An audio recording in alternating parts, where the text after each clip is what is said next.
Thank you so much. Hey, I'm going to turn this light off because I think it shows better on camera as well.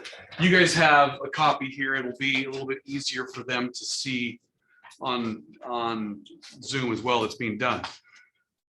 First off, Rob Oakey, I'm your principal broker, and I can honestly, thank you very much, appreciate it. And I can honestly say, I never in my wildest dream ever thought that I would be doing this. I bet. Okay, this is never, ever, ever crossed my mind that thinking we needed to have this type of a contract in play. And it obviously happened. And so I like to introduce Stanford as well. So Stanford Bell, this is Sam Bell's brother. He is also an attorney. So I was fortunate enough to, actually, Brent, can I get your contract? Yeah. I think there may be one more. You guys can share that. I was fortunate enough to approach Stanford and beg and plead and tear an arm off, whatever necessary, to say, hey, can you help us create a mobile home contract that I never thought I would ever want to do.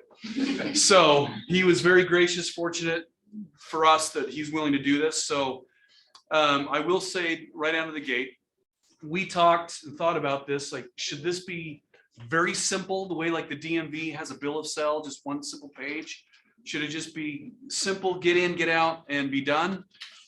Or should we be looking at this and say, hey, if we're going to be representing like we do in real estate, that our buyers who might buy a a home versus this or vice versa, what do we believe is the best overall protection for us and for them? And of course, we have attorneys, they'll say, well, more is better, right?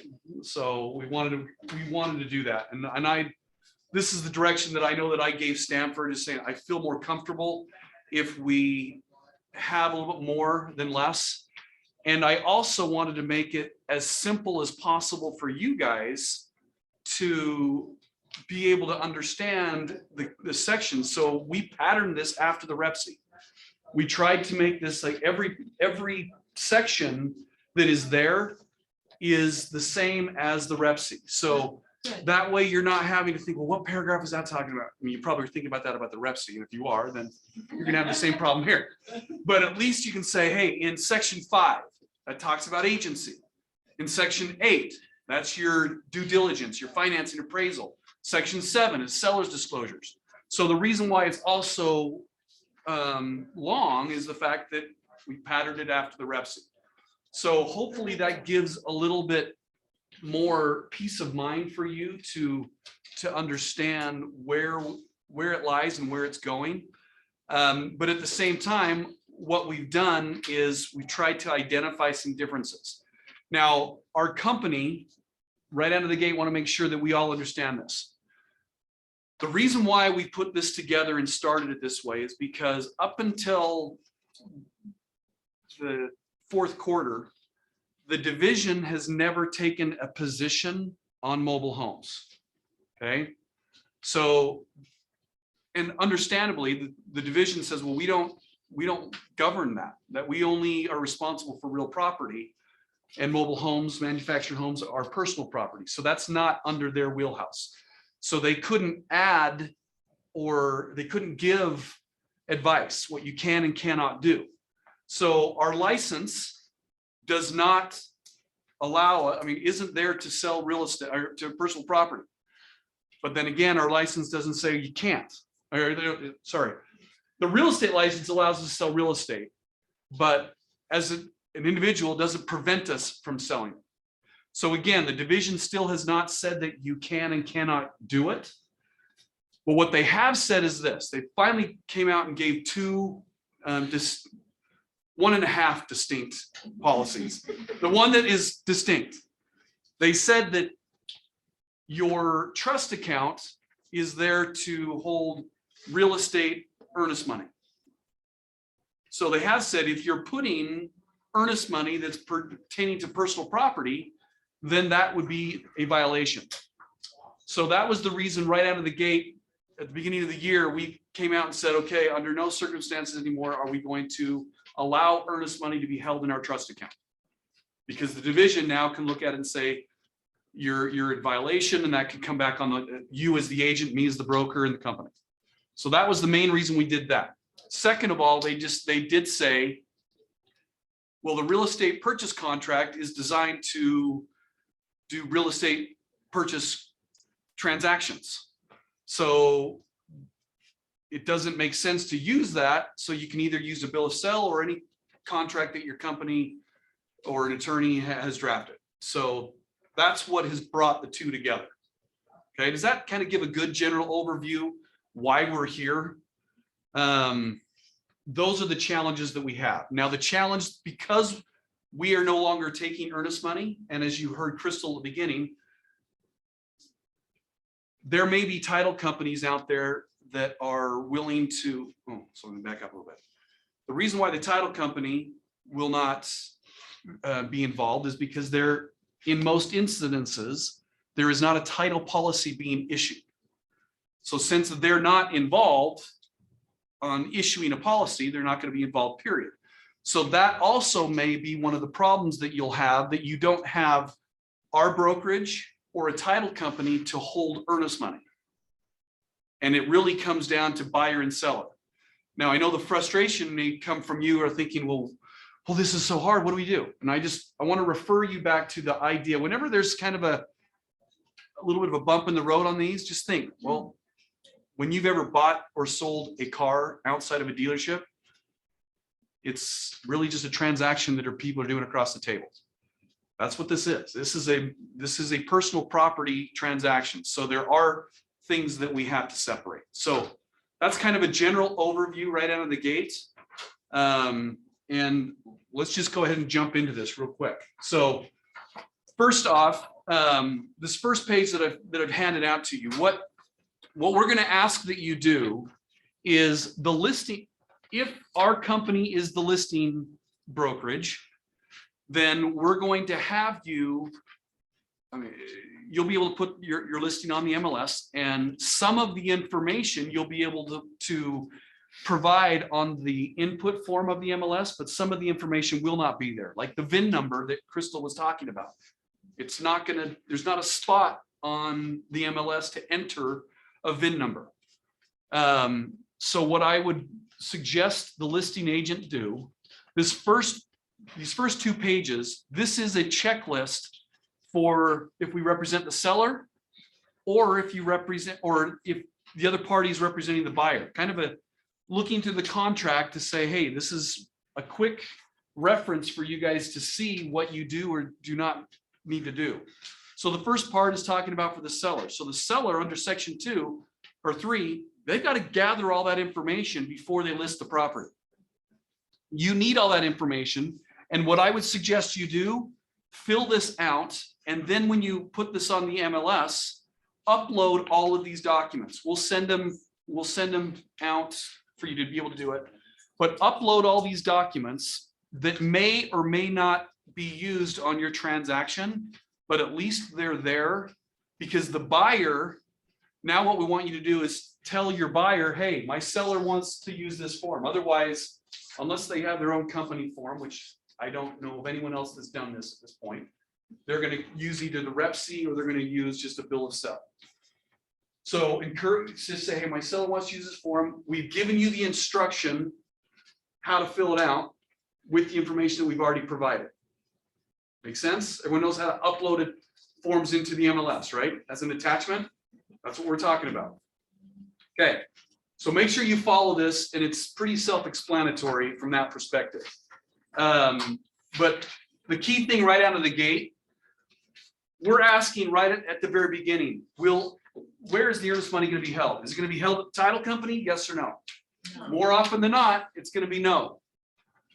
And if it is held at the title company, where the same requirements, that title company earnest money addendum, that is one of the few state required forms that have to be used.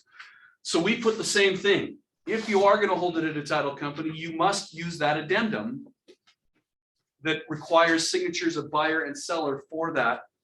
And the reason why that form exists It's the other paragraph that's in that form that says if either side is choosing to cancel, they may be required by the title company to get additional signatures to release that earnest money. So you got to use that form, okay? And then paragraph, go ahead and scroll up a little bit with it, Russ. Paragraph 1.1, this and 1.2, this is where we're going to get distinctive information about the mobile home park and the mobile home itself. This is what is needed in these transactions. So you as the listing agent need you to get that earlier, before you list the property. And then, like I said, on that checklist, if like the VIN numbers, and this first question is, why are there 2 VIN numbers? Again, something I never thought I would ever ask the question. But those of you that have done it, I personally can proud to say I have never done a mobile home transaction. I've overseen tons of them, but I've never personally done one by choice. So 2 VIN numbers are because it's a double wide trailer. Who would have thought? All right. So there's going to be 2 VIN numbers going to be available for that. You know, the size of it. This is information that's going to be needed. So we want to make sure you put that together. 1.3. Let's go to that real quick. Since we had the ability to create this contract, we also made a couple of changes that are in this contract that are not in the REPC. So we really did a better job defining, first off, everything on this transaction is talking about the manufactured home purchase contract. So MHPC is what we're going to be referred to. And it's going to be throughout this whole contract as the MHPC instead of the REPC. Okay. But any existing fixtures and fittings that are attached to the manufactured home, electrical, plumbing, heating, air conditioning fixtures, and equipment, including thermostats, solar panels, oven ranges, hoods, cook dishing washers. We've also got, we got that too, but the key part that we've broken this down at, because in the REPC, the common problem is like the Nest thermostats get taken, right? Because they think that they can do that, or the door locks that are part of Vivint's security system. You know, we tried to address that problem that are there. We still have 1 or 2 more changes that we've found since doing this. Like one thing we're going to add on excluded items, we're going to say TVs and projector. I don't know if there's people have movie theater in their double wide, but maybe they do. It might be a big thing. So we figured that it might be wise to add projectors in there. Go to, okay, so that first page, let's go all the way to section 3. And this is where things start getting more tailored to this mobile home, okay? And I'm gonna, Stanford, let's bring you here in this part. So we've broken it up in 2 sections, 3.2 and 3.3. 3.2 is going to talk about if you're using an escrow company or an attorney to facilitate the transaction, okay? Otherwise, if you're not, then 3.3 will apply, where we're the ones that are facilitating the transaction. Give some let's break that down a little bit. So I think one of the trickiest parts of managing one of these transactions is like has already been mentioned, is there is no title company. And so when it comes time to close, we still have all the prorations in there of, you know, like settlement statement type stuff. So who's paying for the taxes, who's paying for, you know, special assessments, things like that. So, you know, I've called a few title companies. I didn't find any that are willing to do a mobile home transaction. You could use an attorney, although that's probably not economical in this type of a case. So you're probably going to end up most of the time down here where the seller and the buyer are closing it themselves. It's important that as agents that you aren't acting as escrow officers. you can provide advice. You can even help them fill out settlement statements and stuff like that. But it's important that you don't step into the role of an escrow agent and accidentally start practicing or using a license you don't have. So down here, you'll see in section 3.3. Scroll up. Perfect. Yeah, 3.3, it talks about what settlement and closing looks like without an escrow agent involved.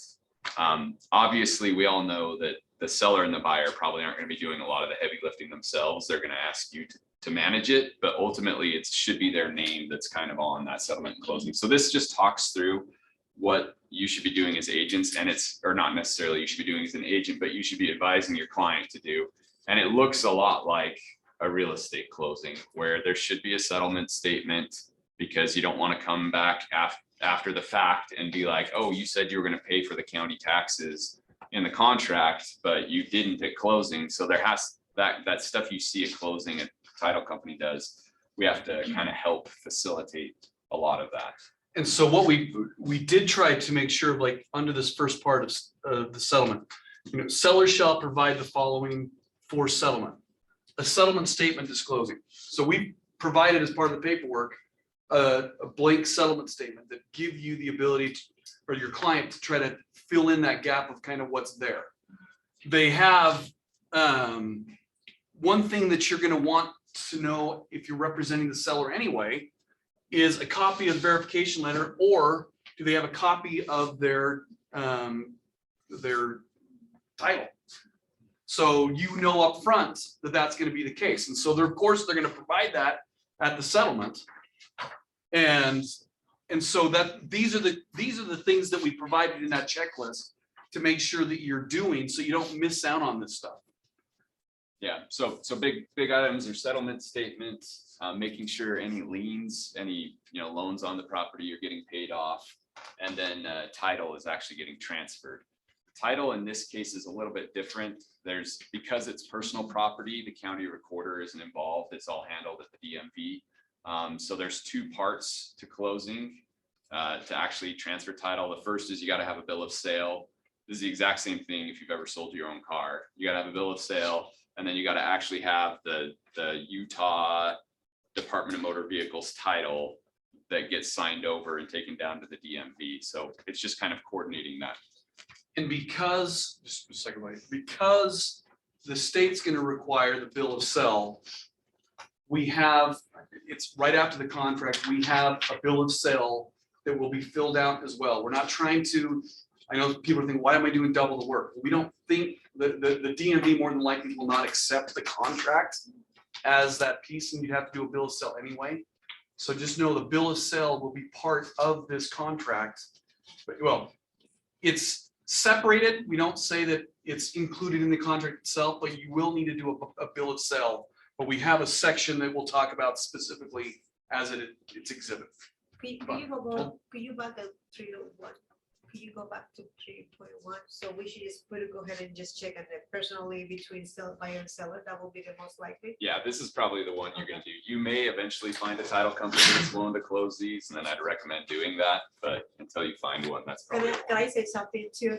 And this is everything is only for mobile homes without land. This is nothing with land, because if it's with land, go ahead and just use the regular REPC. This is just without land. That means that they pay in a community $800 whatever dollars for the lot, which is the lot. I just want to clarify that. First question. So if there is a lender involved, a bank or whatever, don't they call the other bank and say, just like on a car, whoever your lien holder is, and can't they close it at the bank? Absolutely, they can. Yeah. So that's what we also have. So the lender may act as that closing agent as well. And if you do have a loan involved, they might be the one that's preparing that settlement statement. They more than likely would be. So again, it just depends on what is being involved. If it's cash, obviously there's not going to be a lender, but I would love that, to have a lender that's involved that's going to take on some of the issues. So Can you have liability. the, oh, sorry. Can you have the, So if it is a cash transaction, I mean, can you offer them to come to your office and just, Yeah, we can, I mean, you can get a conference room here and and do just that. let them We can, do their we transaction? can totally and- facilitate it that way. Absolutely, it can be done that way. And then Sure. you guys would notarize the paperwork. So, well, a notary, so we do have notaries down at North Star and, yeah, but a notary does have to go ahead and take care of that. Okay. Unless there's still one room there first. Just a couple things. One, there are title companies who will do it if you ask them to do a courtesy closing. Word it as a courtesy closing, and oftentimes they'll charge you a couple $100, and they might do it in West, or not in West, title is one who might do it. And two, just a note on the titles, especially with double wides. Utah is notorious for only putting one VIN number on the title, not both for a double wide. So you may have to have a special inspection done to find the second VIN number. The owners probably have no clue, and oftentimes you won't even find it in the trailer. It's very Interesting. difficult, Okay. but the police department, sheriff's department, if you, whatever local police department you call them, they'll do a free inspection. Even if it means taking off the skirting, it's normally, hopefully, the little beams are still there from when I hauled them. And they will search for it It's a on those mobile home beams. version of a dashboard, I guess. Yeah, they're on those beams. Sometimes it's a metal plate, sometimes they're branded in, and sometimes they're just painted. So you just have to, but they'll send out an inspector. I had, unfortunately, yes, I have done that, so as you can tell, 4 hours it took us to find one, but it was all free at the police department.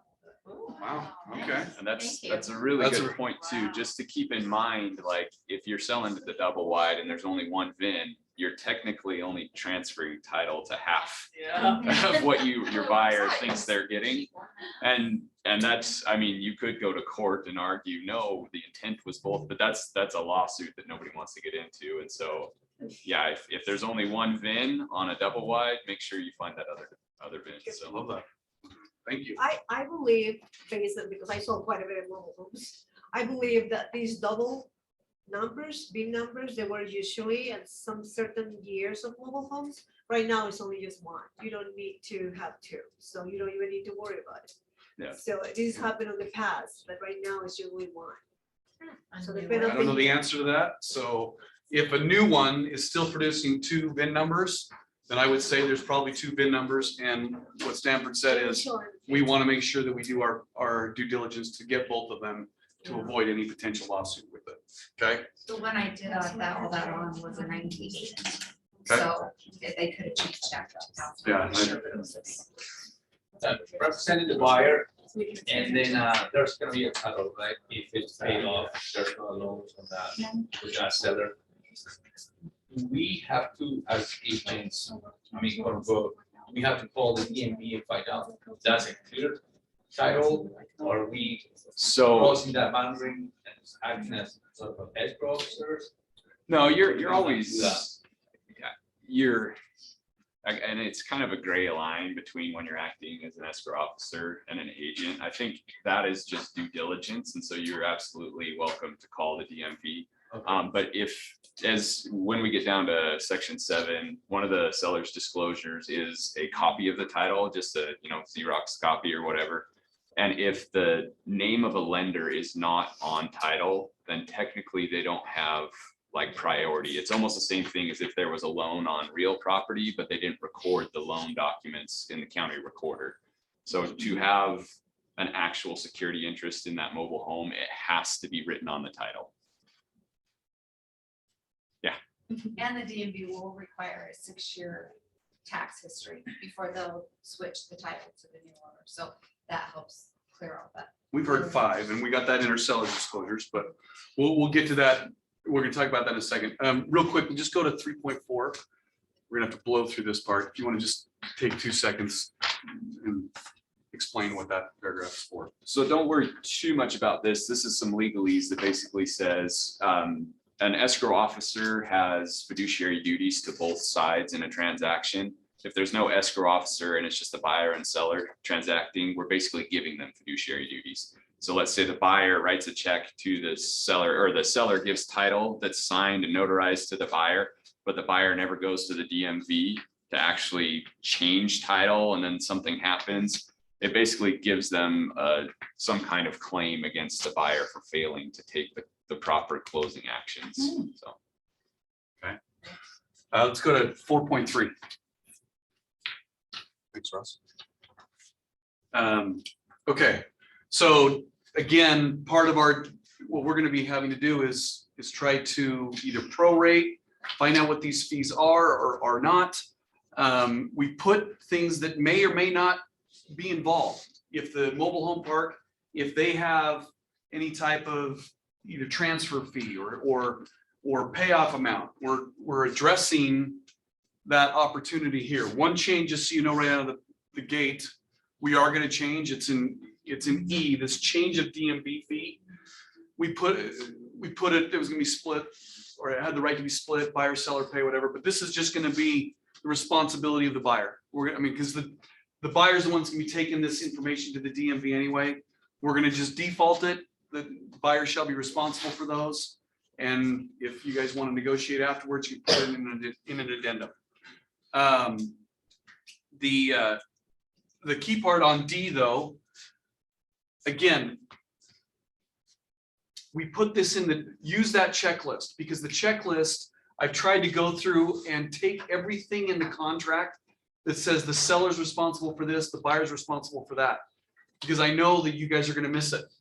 And so we've tried to bring it up, but the seller shall be responsible for any of all rent, fees, and other expenses changed by a mobile home park landlord to the seller, manufactured home, under the current lease between the seller and the mobile home park. Now, if there is a new lease that the mobile home park is going to require, that's the part that is in essence negotiable. Who's going to be responsible for that? So there's two separate leases that could be in play. There may not be any fees at all on the existing lease, but again, we've tried to address that. Missing anything? No, and that's an important thing to recognize, and anybody that's done a transaction knows that the mobile home park lease is personal. So you cannot assign the mobile home park lease. So anytime you're going in to sell one of these things or buy one of these things, the mobile home park is going to require a new lease with the new buyer. And they're the judge, jury, and everything. They may or may not approve that new buyer, which we're going to address. So that might actually be briefly. Okay, section 7. Go to seller's disclosures.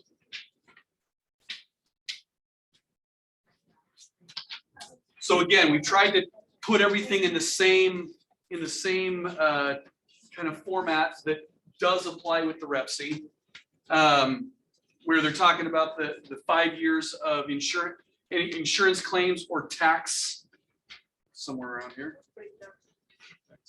It's Right. last 5 years. Okay. Tax. So yeah, the DMV may require certain things like this, that you provide the last 5 years of taxes. So again, as to represent the seller, we're trying to get that information up front so the buyer can actually complete the transaction. So I try to point out in your checklist, look at this stuff, but please make sure, just like the REPC, option A is not the only requirement for the seller to provide in seller's disclosures. Everything in here, if they apply, the seller is responsible for providing to the buyer by the seller disclosure deadline. If you do not, you are in default. Your seller is in default. Are they gonna have a seller's property condition disclosure? We're gonna get great question. Actually, let's just do this right now. Go to paragraph 9 real quick. Section 9. Okay, 9.1. You want to take that or you want me to go with that? The form addenda thing. Yeah. What we Okay. try to do. So to keep this as simple as possible, there's obviously 100 addenda out there that you can use in a real estate transaction. We did draft a new seller financing addendum because that is so significantly different from what happens in a real estate transaction that we can't use that form. But this basically just says that you can use a real estate addenda So if it's whatever, an agency disclosure, whatever it is, then you can use that addenda in this transaction, and this tries to kind of amend it to make it fit inside of the mobile home park transaction. It's basically taking like a subject to the sale of buyer's residence. It's saying if you were to use that addendum, that any language there referring to Rep C or real estate shall be substituted by MHPC or personal property. And we understand that this is coming before an addendum. An addendum basically says that this trumps everything that's prior. So it's not a perfect scenario, but at least we're trying to address it up front. That allows you to, just use those addenda that are there. In addition, use the seller's property condition disclosures that are on the MLS. Okay. So otherwise we can't create every new document just for this, nor would I. So we tried to take into consideration a way to put that into the contract. Okay, Russ, will you go back up to 8?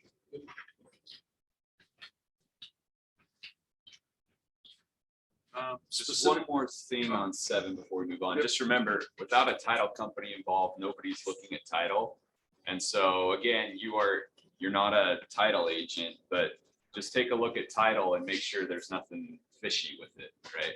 Do they even have it? So if you're the listing agent, make sure you get that title before you list it so that you're not in breach, but just keep that in mind. Yeah. On mobile homes, you can't really put in liens because there's no real estate property. The only thing that you need to check is the tax clearance, which is the property taxes. And now you don't need really the 5 years because they have everything. If you haven't paid for 5 years or whatever, you will have a balance. So that's 2022. So the only thing you need to just make sure is paid for 2022, whatever the balance is. And with that, you will be able to go to have the tax clearance. The seller needs to pay the property taxes, and then the buyer can be able to get a tax clearance. So usually I pull it out for the buyer as a courtesy, and then I give it to them with a zero balance. And that's what actually I'll do as soon as I list the mobile home. That's all what you need. Yeah, you're just looking at the title itself and seeing if there's a lien holder on there. There's something called a UCC1 filing that you can do with the Division of Corporations, but it does not affect you guys. So the only thing you really are checking is the taxes at the county Tax clearance for the and tax and what's written on title for a lien holder. I'm gonna scroll up, Russ. We'll do this real disclaimer, okay? Again, we've got a couple of different parts of this contract that point out to the buyer and seller that we are not trained on personal property, mobile homes.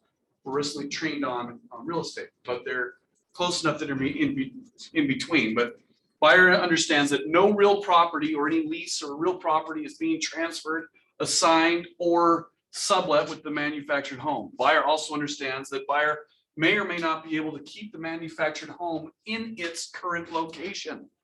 So this goes back to the mobile home park that may require, because the mobile home park may be choosing to upgrade their current position. And they may take a look at the condition of that existing mobile home or the buyer or whatever it is and not approve their application. The buyer we'll talk in a second, will have to make an application, which will be subject to the mobile home park's approval. So we're just pointing this out. In the event that the buyer elects to waive buyer's due diligence, buyer does so in its own risk. So if they waive their due diligence, they're also waiving, when they file that application, they're in essence waiving the right to cancel based on the effects of that mobile home park. So let's go down to, I forgot we moved that. 8.4. Yeah, 8.4. Yeah. So Utah has some interesting, and the laws in Utah are similar to California and other places, but there are some interesting rules regarding mobile homes. So first off, like Rob was saying, this right here, if you're representing a buyer within 5 days after acceptance, you're going to want to start talking to that mobile home park to to see if they're gonna allow your new buyer to lease the space that's on, because probably not a great image if you representing a buyer, they buy a mobile home and then all of a sudden they're told that their mobile home has to move somewhere else. So real estate is not included in the transfer, but I'm sure most buyers are hoping that it's going to stay in the place it's already at. So you want to, within 5 days, start talking to that mobile home park about negotiating a new lease for the land. There is also this interesting law in Utah that says that if when after closing occurs, if your buyer buys a mobile home and the mobile home does not meet the new standards of the mobile home park. So let's say the mobile home park says, you know what, we don't want these teeny single wides anymore. We only want to allow double wides in this mobile home park. They can actually force your buyer to move it after closing at that point. So Or make the modifications to. or make the up to current modifications, standards. yeah. So if it's run down, whatever it is, run down, not big enough, they can force it out. So you want to kind of get something from them, from that mobile home park, saying that they're not gonna exercise that right, force your buyer out. Probably doesn't happen very often, but you just got to be aware that does exist. Can I say something? Mhm.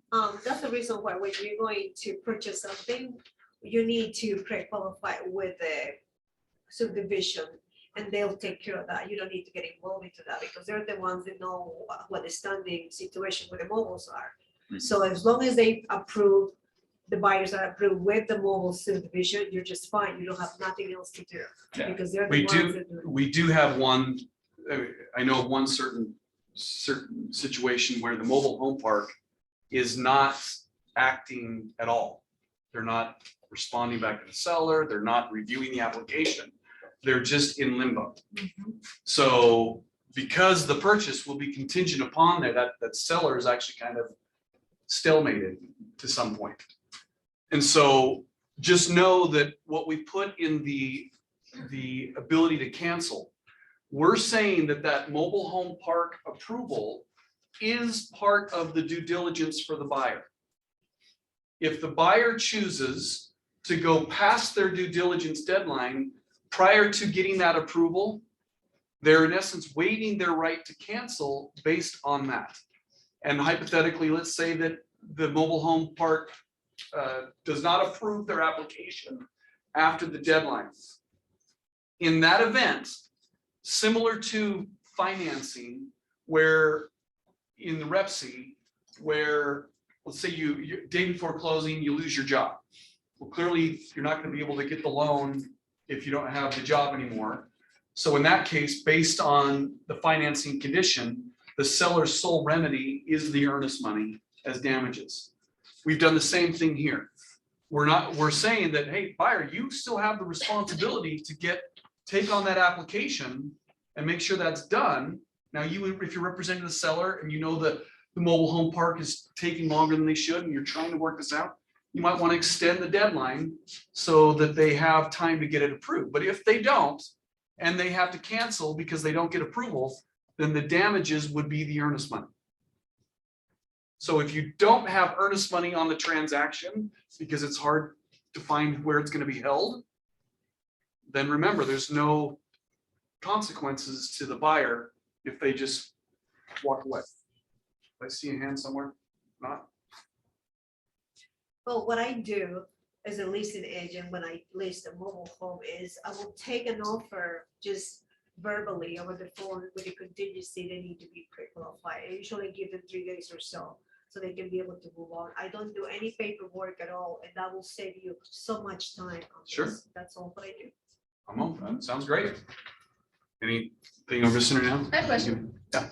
How long does it usually take to get to get approved through a mobile home park? 3 to 5 days, and if it's your out of state, probably 10 days. So depends on this buyer. Because we had a mobile home that took like 2 weeks. So in that circumstance, you would do similarly and just extend deadline. Extend your due diligence deadline, and that would take into I'm sure it's consideration. out of state. sometimes. One other thing just to point out, as we're talking about earnest money, if there isn't an escrow officer involved, then it's probably going to be held either by the buyer or the seller, which, you know, an earnest money dispute gets a lot more complicated if the buyer's holding on to their own earnest money, right? There's no neutral third party that you can call and say, hey, they canceled under this. I'm the seller, I'm entitled to the earnest money. Now you're going after the buyer to get the earnest money. So it makes it a little bit more complicated. So you want to be a little bit more careful not to end up just with basically a bum claim on earnest money. So. Is there something in there that states, because I know in the past where we've done it, is that the contract actually states that the buyer or the whoever holds the earnest money check, it will not be cashed until certain requirements have been met. No, other than the fact that, I mean, You can put it on the dead Yeah. end. that's yeah, fine. there is a language. It's thought Whatever. across the mind, but that's It's something normally- that's something we It's could, normally addressed in an addendum. we Yeah. can make that change though. We could certainly do that. Yeah. And just say we'd probably put it in the first paragraph that we're defining earnest money, that it shall be, you know, held by the party, but well, it's actually not, it has to be cashed, Yeah, then it's not really even. because otherwise it's just a piece of paper. Yeah. That'd be no different than anything else. It would have to be cashed. So that, no, we wouldn't do that. Unless the addendum says it's not, then. Yeah, everyone but, agrees but that I'd it's say, really why not. would you do that? Because now it's fun. I mean, you want to cash that time to make sure that the funds are removed from that source. Otherwise, you got a piece of paper and they go spend the money somewhere else and the money's not there. So I would say that you want it to be cashed. So, I mean, typically is earnest money given to the seller versus seller agent? Is Would that- agents not taking it? So that's my question, is Yeah. like, this is super fuzzy. No, it's- Can you put zero earnest money? Sure. You can. That's Yeah. sure. What's the norm, guys? I guess the seller usually holds it. Which is Yeah, tough. that's- It's tough. It's hard. That's crazy. And squishy. And and so I'm fuzzy. also hearing that people are not having Don't love earnest money. Don't love it. Remember, Love it. this is what I said at the beginning. When you're going through that gray area, like, what's my mind, because you're used to the real estate side. Think of it when you bought a car outside of a dealership. Have you ever given a buyer money up front while you're looking to buy it? Or no, you go to the transactions right then, handshake, you give the check right there, they give you everything right there. This is like buying a car. It's exactly what you're doing. So there you go. Do not get so hung up on all this, Just that. the car. If they don't have earnest money, great. It's whatever buyer and seller are deciding to do. But you don't have. But it's not going to be taken by you. We are not holding earnest money. I cannot be more clear with that. I done all my transactions and I done like about 250 mobile homes and none of that they've been earnest money No, no. for the last 12 years. Wow. They've not So- done any earnest money? No, I don't ask for earnest money. It's just to buy a car that you move. That's all what it is. So don't complicate you guys your life. Yeah. There's no earnest money, I period. like that. Well, I think what needs to happen when you're looking at mobile homes is just a fundamental, sorry, I got allergies. Hey, where's your bow tie today? Yeah. I'm at the back room. Sam, where's your bow tie today? So there just needs to be a mind shift away from this real estate transactions. You're all licensed and trained to do real estate transactions. This is a vehicle. This is personal property. This is like, you could put this on KSL classifieds and sell it. Like, this is not Right. all that crazy. And so it's not as complicated as a real estate transaction.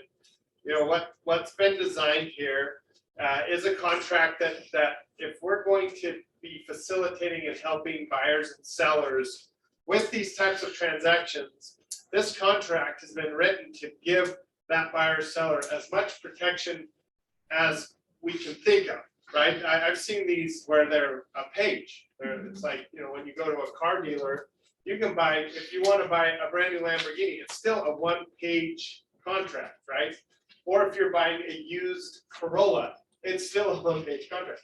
I've seen these where they're one-page contracts.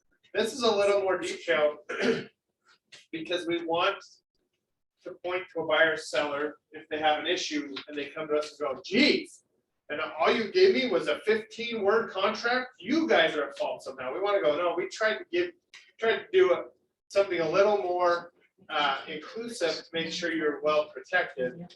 The other piece, it looks like a Rep C because that's what we're all familiar with, right? We know what a Rep C looks like. We know, oh, there's boxes to check, there's dates to fill in. We've done that for our convenience, right? So that it looks and feels familiar to us. But the transaction is a completely different transaction. This is a much simpler thing to go through because there's no real estate involved. It's literally like, who said it? You're selling a car, you're selling a trailer, right? I can go on KSL, like I said, I can go on the classifieds right now and buy a camper trailer if I want to. It's that simple. And so when you're dealing with mobile homes, as long as there's no real estate involved in the transaction, like the land is not involved, and you're just selling the mobile home, think of it more like buying a travel Whole trailer, car. or selling a travel trailer. It's that simple. And you don't need fancy earnest money deposits like, write a check, we're Wait, done, make it simple. and this money, and we're done. You know? Perfect. Keep it simple. That's exactly correct. What is it? Okay, keep it simple, stupid. Okay, let's just go with the last paragraph, 26. So just really what Sam just said, we kind of reiterate just kind of the last paragraph. All of our contracts that we deal with talks about professional advice, acknowledging what we are experts in and what we are not. And clearly we are not experts in this whole thing. So add your 2 cents on anything I might be missing on it. But this is just a big disclaimer of just saying, hey, buyer and seller, we're here to help, but we're not the experts in any of this stuff. You need to consult with your own experts if you have concerns. Yeah, we try to protect you in case you end up, if someone says, no, they were acting as an escrow officer. We try to protect you in there. I know it gets a little gray, but yeah. So again, in this packet, like that's been echoed, we've got the agreement, we've got the mobile home bill of sale. Because again, the DMV is going to require that. So Can I make sure you use get my- that. What's that? Can I use my own bill of sale, the one I've been using for the last 12 years? Well, let's use everything from what we got as a company.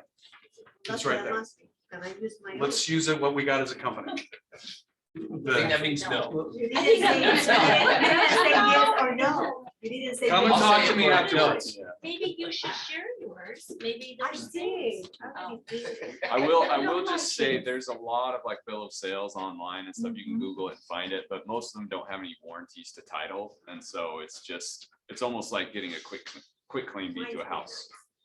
Which most of the time, 99% of the time, that's not going to be an issue, but the only thing that's really different about this one is it has some warranties to title. So if it turns out that there was some issue with title, they didn't actually own it, whatever, it's highly unlikely, but it's More forged protection. or something, then you have some protection to go back and get your money back. So Okay, and then we'll just end, quick settlement statement, just generic to help you fill things in. Is this for us, just for us? To use, that's All of these are for us. I mean, you don't need to have it, right? Well, the seller in our contract says that the seller is going to provide a settlement statement. So we need to have something, whether you just put purchase, I don't care if it's just 2 simple lines, purchase price, this, and done. You don't need to fill everything in here. I just try to put information for you that's there. If you just say purchase price, debt, whatever it is, and there's 2 numbers, fine. It's still there that we provided. So what is required to send to Dutton? That's what I need to know. So I don't be rejected. Hold off on that one real quick. Go ahead and if you want to jump in just real quick on the seller finance. okay, so because it's personal property, not real property, seller financing works a lot different. First off, if it's obviously real property, everything gets recorded at the county recorder's office. Because there's no county recorder's office involved, it's all done on that title document. Now, there's a lot, you can go online and read a bunch of garbage out there, but in Utah, if the name of your seller is not written on the title document, the actual DMV title document, they have no lien on that property. It doesn't matter if the seller holds title, is actually keeping the original title in their shoebox. If their name is not written on title and the DMV has a copy of that, has it actually recorded that it is written on title, there's no security interest. They don't have a lien on the property. So when you actually, so this is basically just your term sheet, right? You should always try to get an attorney or somebody to actually write the loan documents, or if you have form loan documents or whatever it is. But because this is a little bit different as well, the last thing you want is your seller to think they have a security interest in a mobile home, and that mobile home all of a sudden moves to Nevada. The person picks it up and takes it to Nevada and they don't even know where it is anymore. So there's a few specific types of terms that need to be included in this type of seller financing that does not happen in a typical real estate transaction. So this, And we will not be the ones that are gonna be writing that, as you said. This would be done either by the buyer and seller themselves or the attorneys. We are not gonna be drafting anything. That's, sorry. no, you're good, you're good. Yeah, so it does, section 9 of this has some of the terms that need to be in this seller financing that you don't typically see in a real estate seller financing deal. And then one other thing is like I said, their name has to be on title and it has to be taken to the DMV within 30 days of closing. Otherwise, they lose their priority and security interest. So that's basically the real takeaways from this. Everything else is pretty similar to what you see in a standard real estate deal. When I do my seller financing, my investor has the form which says the right to pay, what is it called? There's a form which says right to pay. Like a promissory The note. promise to pay, Yeah. that's right, that's what we usually have, but that's just between him and the buyer.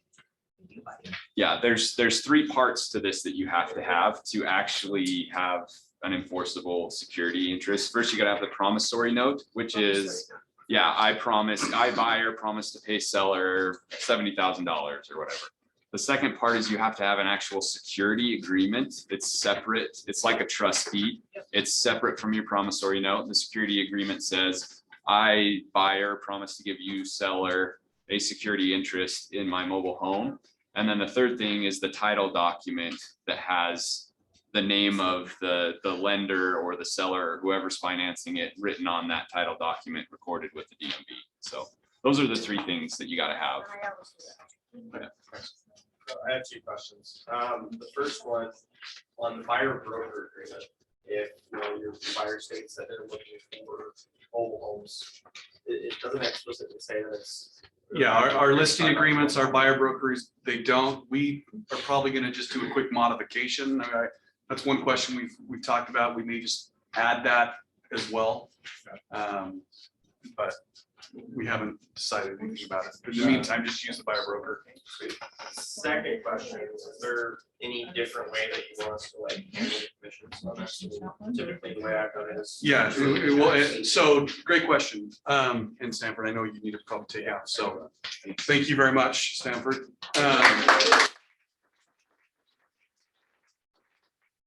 So what the question was is, how do you want to get paid? Great question, right? So what I would recommend, if from the buyer, because we don't want to act like a title company, they get all the money and then they do the disbursements, right? They're the middleman that does all the disbursements. I don't want to act as the middleman. So what I would advise that you have the buyer, whether we represent the buyer or not, tell the buyer to bring in, if there's a listing agent or brokerage or a buyer's brokerage, and then the seller, so assume there's 3, have them bring in 3 separate checks. So Cashier's check. one cashier's check, exactly, not a personal check. 3 separate cashier's check, one to the listing brokerage, one to the buyer's brokerage. Now, if it's the listing and buyer's brokerage is the same, 2 checks are fine. They can just get it that way, but one specifically to the seller, what their net amount is. Obviously, if the seller's paying the commission on everything, then their net dollar should be the reduction of what that commission amount is. And that's how we get paid. So the net to the seller, once they're done, you've gone through and adjusted all the fees or whatever prorations that are needed, net to the seller, net to the listing brokerage, and net to the buyer's brokerage. And don't forget to add a brokerage fee on with that commission. That's part of, that's part of the total commissions. So, okay. Yeah, we can, if there's other stuff, we can just ask afterwards, but are we good? Anything that's there? Again, I wish I never had to even do this class, but we're here. So let's make sure that we use this. It's available and it's trial and error. So we'll start using as we go. Okay? He's gonna send it out. Thank you very much, guys. Still developing it. Oh, they still develop. Well, I got like 2 or 3 changes that we just are